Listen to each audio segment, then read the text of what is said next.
Durian Heat, bringing big ideas and critical opinions in Southeast Asia.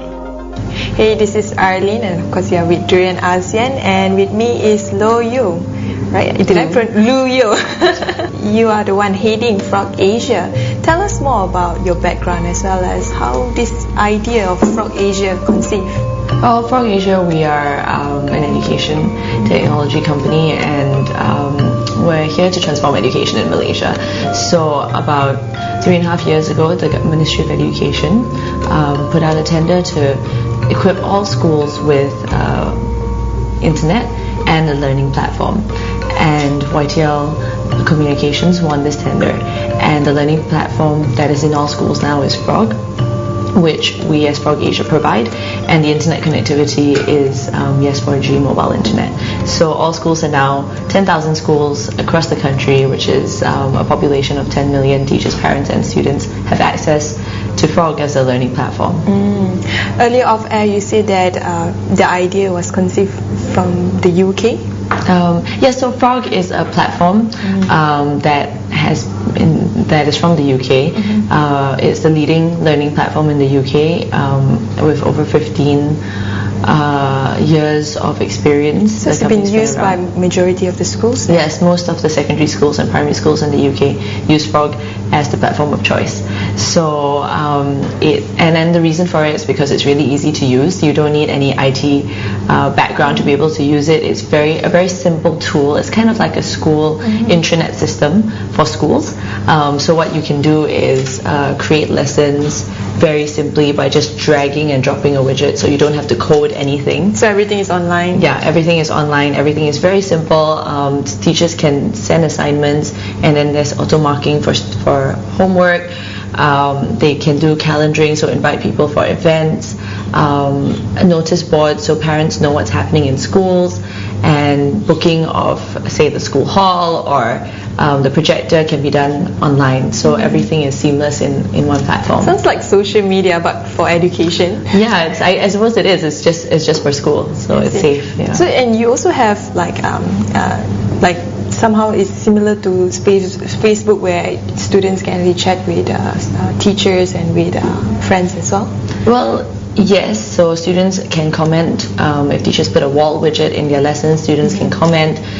There is a timeline where students and teachers can see what's going on in real time. Parents can also see what work has been given to their students and comment on it. So, and then when the student sends back work to their teacher, they can actually message the teacher and say, oh, I didn't quite understand question 5, and the teacher can respond. But why move to digital when, not the traditional way of just face-to-face between teachers and students and parents in the past would be?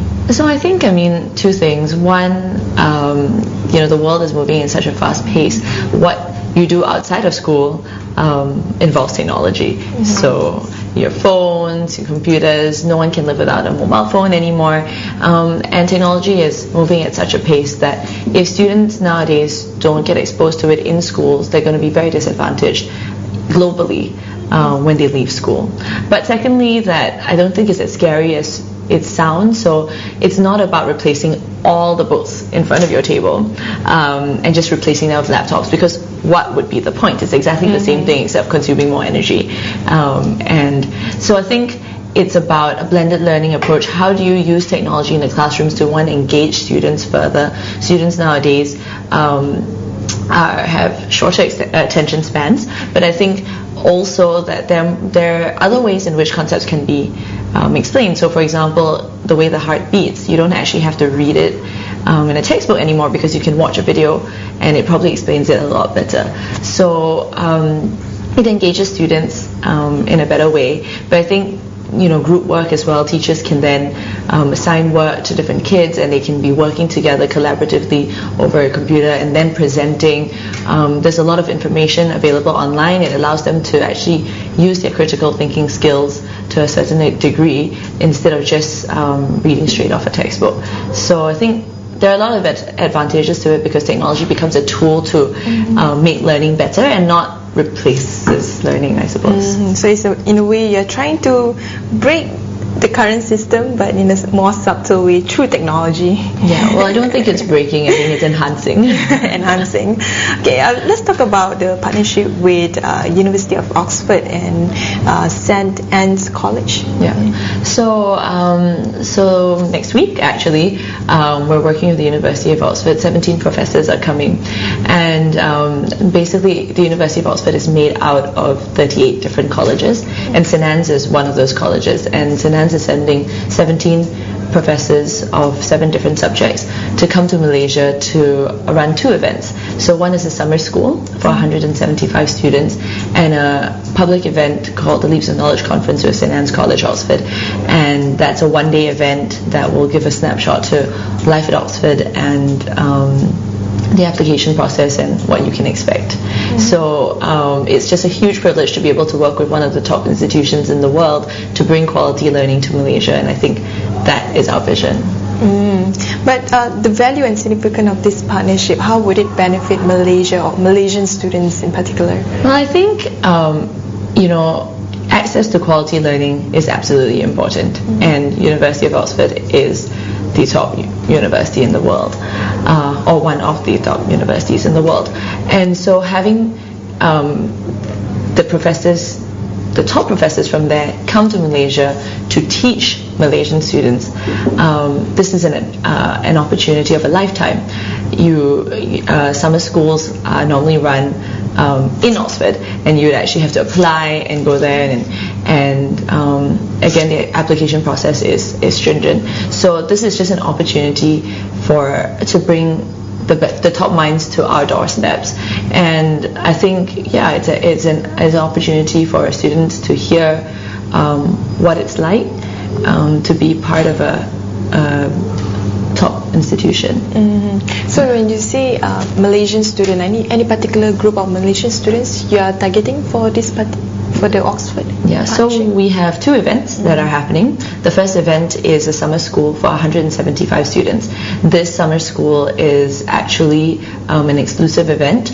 It's for the top students in this country. We've worked with St. Anne's and the Ministry of Education to carefully select these students based on their results, their co-curricular activities, and the teacher recommendations. And they will have 4 full days with the Oxford professors. So the second event is Leaps of Knowledge. It's a conference on Saturday, so imagine the 4 days packed into one day. And the idea is just to give people a flavor of the subjects that are offered, but also we're getting students who are currently studying at Oxford to speak on a panel about their life and what it's like to be at the University of Oxford. And then we also have live mock interviews. Now this is really interesting because Oxford and Cambridge, they're infamous for their interview process, and the admissions process includes an interview. I guess in a way it's just to show people that it sounds quite far away and it sounds quite difficult to get in. Why try? But we want people to pursue their passions. We want people to dream big and aspire to the top universities, and it's not that difficult. So we're bringing it to their reach so that they know that this is within reach and not a far-fetched dream. We will take a short break. When we return, we will discuss more on the Leaps of Knowledge Conference and how FrogAsia will revolutionize our education system.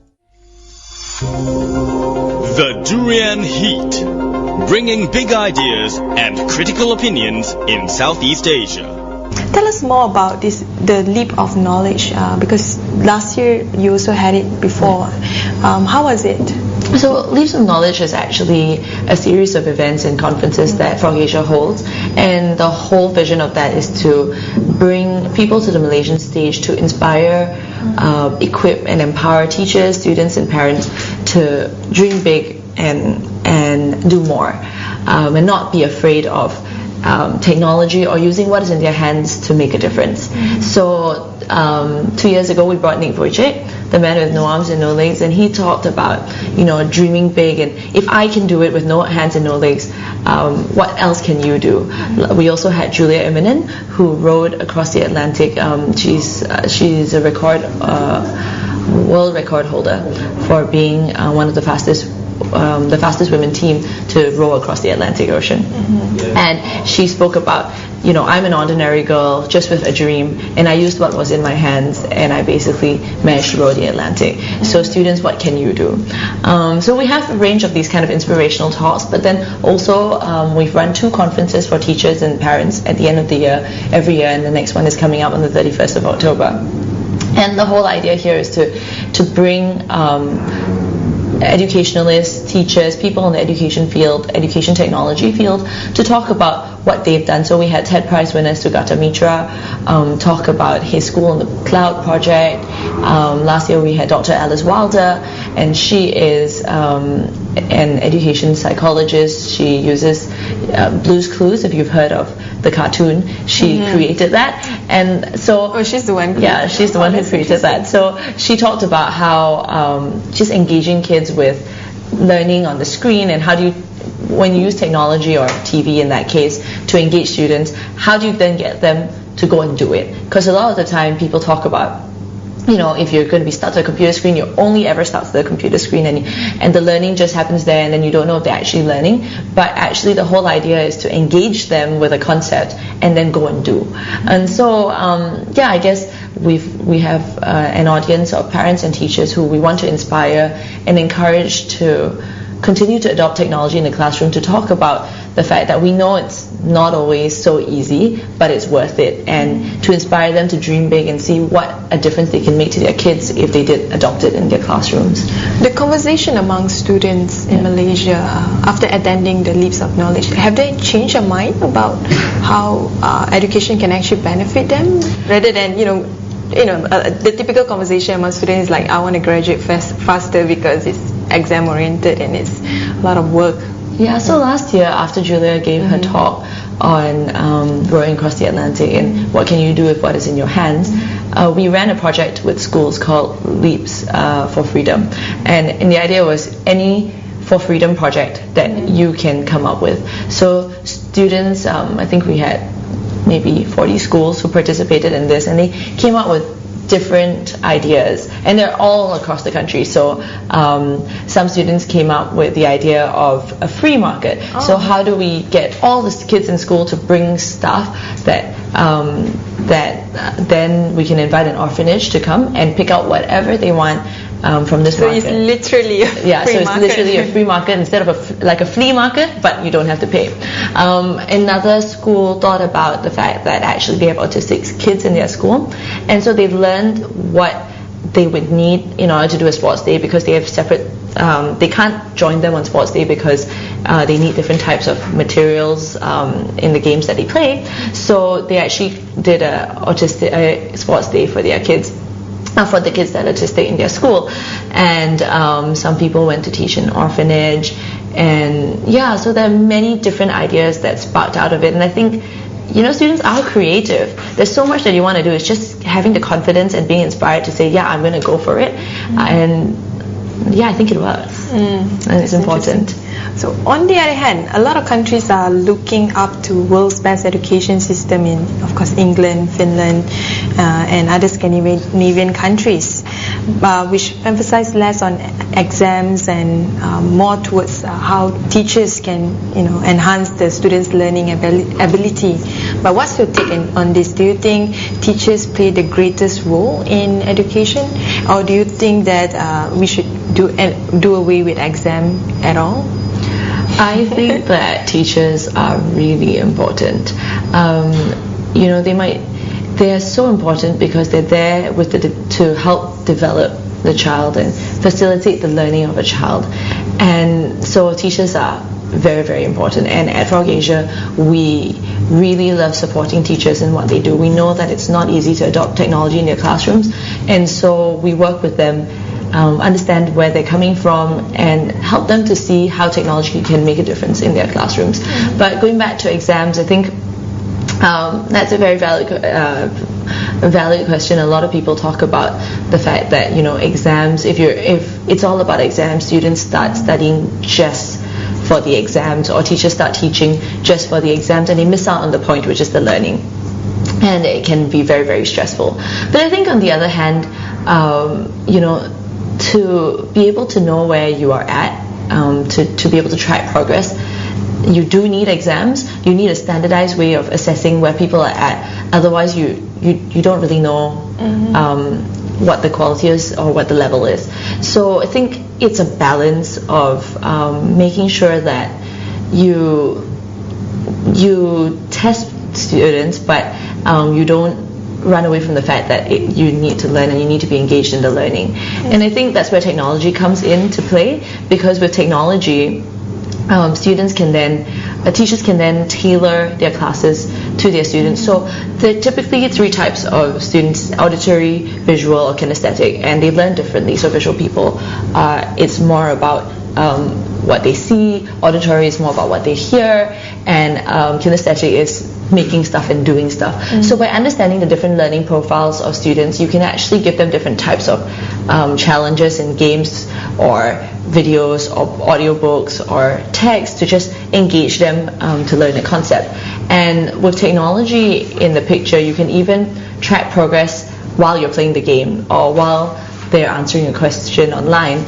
So actually, I think technology has a big role to play in engaging students and assessing them and being able to make sure that the teachers then are there to facilitate the learning. So the students are learning and the teachers are there to then say, okay, what do you not understand about this concept? You've watched this video and you've learned something from it. Let's discuss it so that I know where you're at, and then I can tailor my teaching to you. We will take a short break. Later on, we'll talk about the role of teachers and the urban-rural divide in education. The Durian Heat, bringing big ideas and critical opinions in Southeast Asia. You say that teachers are important.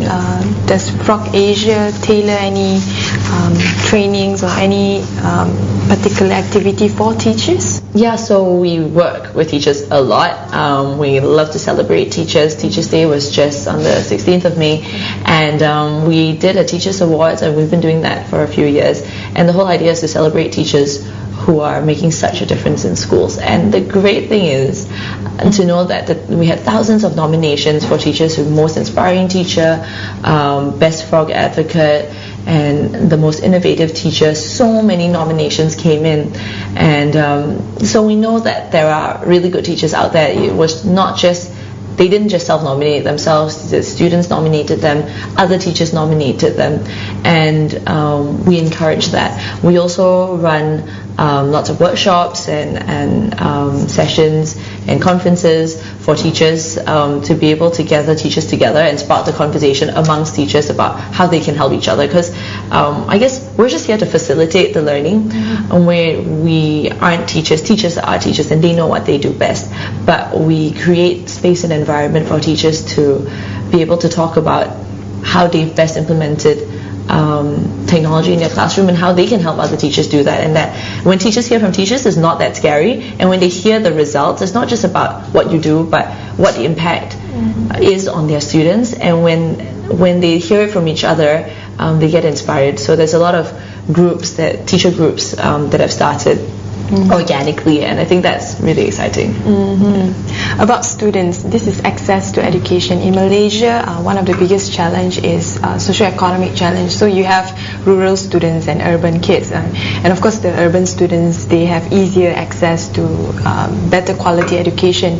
But how about rural students? How do you make sure that they have the same opportunity, education opportunity? Yeah, so that's where I think One Bestari Net comes in. One Bestari Net is for every single school across the country and therefore every single student, and it takes into account urban and rural students. And the whole idea is that the whole country has access to internet, the whole country has access to a learning platform, and that's where we feel our role is in all of this. It's to bridge the education divide by bridging the digital divide, because once everyone is connected, then they can share. So today, any lesson that you create, say in central Kuala Lumpur, an English lesson, can be shared because you're on the same platform, Frog. It can be shared to all the other schools across the country. So if you were in Sarawak and you wanted to download the same English literature lesson, you can. And so that's kind of bridged the educational divide, and that access to learning is available to everybody. But as we've also, because of this, we also run lots of different initiatives with schools. So one of them is Frog Connected Classrooms, where we've actually had someone come into our office to talk about, say, SPM revision, or we did a whole series on career. So we had pilot, a chef, a computer scientist come into our office and just talk about what they do, or teach, say, SPM revision, physics. And because everybody's connected to the internet, all the schools can log in at the same time and actually access this quality learning at the same time. So that's bridging the education divide already by providing quality learning to all. Doesn't matter where you're at, because you have internet, you can come in and learn. And at the same time, then these videos, if you miss them live online, they're on Frog, so you can just go online and rewatch them if you were in a class at that particular time. But we also connect schools now, so lots of schools are doing twinnings. So between here in the UK, here in Australia, but also between each other. I see. So there's this really exciting initiative that we do called Mystery Hangouts. And what it is that two schools, the teachers collaborate, but the students don't know where these two schools are. So you might be in Sabah and I'm in Perak. And so the students have to ask questions to find out where your school is located and what school you're from eventually. So they ask questions like, what is your phone code number? Or, what is most famous in your area? So what is the landmark? So if you say, Mount Kinabalu, then they'll know, oh, Sabah. So they kind of, then they can put your location and track your location on a Google map. So it allows students to learn from each other and learn more about each other. Our teachers do the same thing by teaching different concepts, but asking both schools to talk about different concepts, and then they just twin. So it makes the students more engaged because they're learning from students from other schools who are just like them. It's social. It's a competition because who gets it first, and it encourages them to learn and be excited about the learning. Very interesting. But also it's a matter of chicken and egg when it comes to the internet, because internet access in Malaysia is still not on par with a lot of the countries, even with our own neighbour Singapore. So how do you manage these challenges, trying to get as many schools and students to access to internet while at the same time, the state of our accessibility is still quite weak? Well, actually that's not true, because with the One Beside Net project, what's happened is that all the schools have access to internet now. So the students within schools have access to the internet. But the great thing is that the internet is not just limited to the school, because it's mobile internet. Actually, every time there's internet in a particular school, the surrounding areas, 4 kilometers of that area, also has access to the internet. And so actually this project has helped internet penetration throughout the country, and so you can actually go home and use the internet. And to help with that, if you're on the S4G network, Frog is actually free of access even when you're at home. So if you're just accessing your material to learn, that doesn't take up any bandwidth, and so I think that helps. Of course, the more people understand that it's important, the more that parents will individually sign up for internet plans at home. But now in schools, that's all provided for the students already. We'll take a short break. When we return, we will discuss about higher education and the future plans for FrogAsia. The Durian Heat, bringing big ideas and critical opinions in Southeast Asia. So about higher education, we talk a lot about schools, so tertiary education. Why is it important for students to start considering it early? Well, I think, at 16 or 17 years old, you're in Form 4, Form 5, you need to start thinking about what's next. And I suppose that everybody, because when you're in standard 1 and you finish primary school, you know you're going to secondary school, but after secondary school it's quite daunting. Do you provide those advice at FrogAsia for students? Well, so like our Frog Connected Classrooms with our career series, we gave people a breadth of different subjects, talking to different people in industry, so a pilot or a chef, or a fire inspector chief. So just giving them the access to ask questions, and lots of them did. But also things like the summer school and Leaves of Knowledge, working with Oxford University to talk about the subjects that are offered.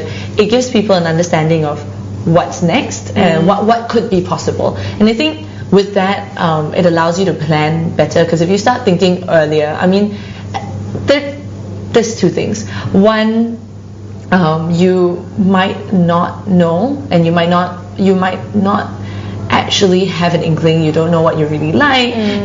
You're just confused. You like everything, or you're not sure if you like anything. And it's quite normal to ask someone at 15 years old to decide what they want to do at university. Is quite daunting. The rest of their life. Yeah, and it's kind of scary. Yeah, it feels like if I choose this subject, I have to have a career in this for the rest of my life, and I'm not really sure if I like chemistry.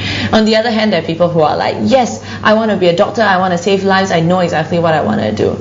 Whichever spectrum you're in, it's important to explore, because as you explore, you talk to different people, you hear from different people, even have a chance to do work experience. It gives you a practical understanding of what is available. And then I think that's just so important, because that just helps you make that decision. And I think especially in school, if you are more aware, it helps you then choose the pre-U subjects that then help you get into the courses and the university you want. But I guess to say something to add to that is that a lot of people feel like the subjects that they learn, they have to have a career in it, and that's not necessarily true. Neither is it in this in the world today, where actually jobs are now being created for students who haven't yet been or children who haven't yet been born. Yeah. So in fact, Sheryl Sandberg famously said that I wouldn't have known about this particular position working in a tech company, because at that time there's no such thing as her position as CEO of a tech company. Yeah, exactly. So but the thing is, I suppose it's the skills that you learn at university that will help you with your career. So it's also important to go for to go for talks like these or conferences like these, because that's where you'll hear people tell you, don't worry, it's not the be all and end all. And if the professors who you probably are going to be learning from in a particular subject are going to tell you that, then you know not to worry. And just speaking from my own experience, I studied material science. Just like far away from education. Well, yeah, it's a subject, so it's related to education. But I mean, I'm not an engineer today. But I've spoken to my professor recently, and he was like, I mean, he's really happy to know where I am at today.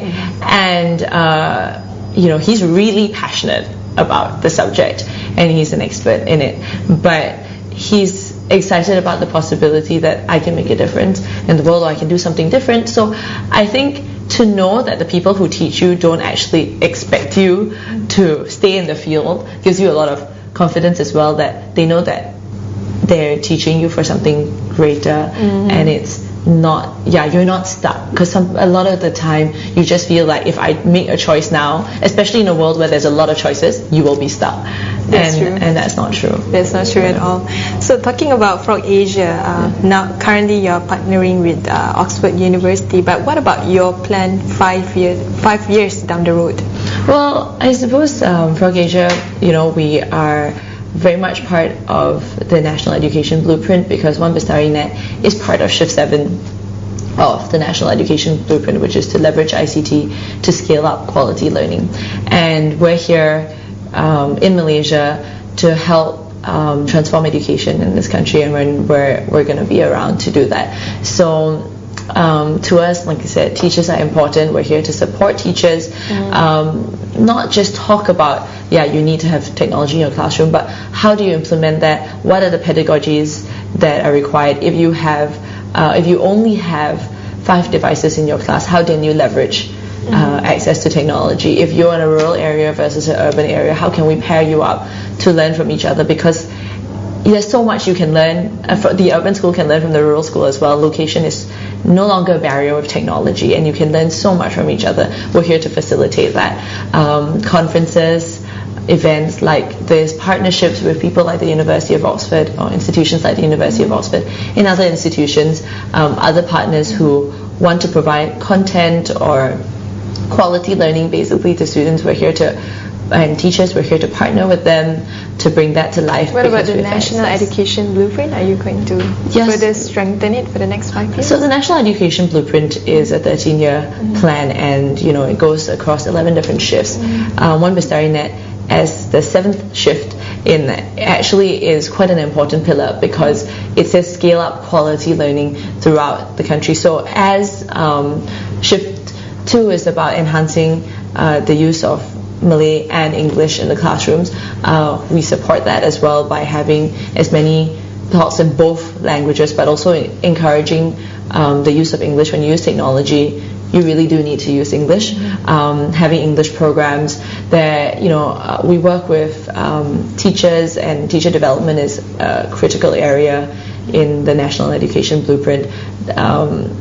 Head teacher development is also really critical. So I think all the different shifts actually work hand in hand. We work directly with parents as well, and parents are a huge factor in encouraging the use of technology in schools. First of all, it gives them transparency, helps them be involved in schools, but also knowing that internet is important, how can they play their part in providing their children that support from home. So as this happens, and as the National Education Blueprint increases the quality of learning throughout the different shifts, the technology providers there to support what's going on and to be able to help facilitate and scale all the learnings that we've had. So that's where we're at.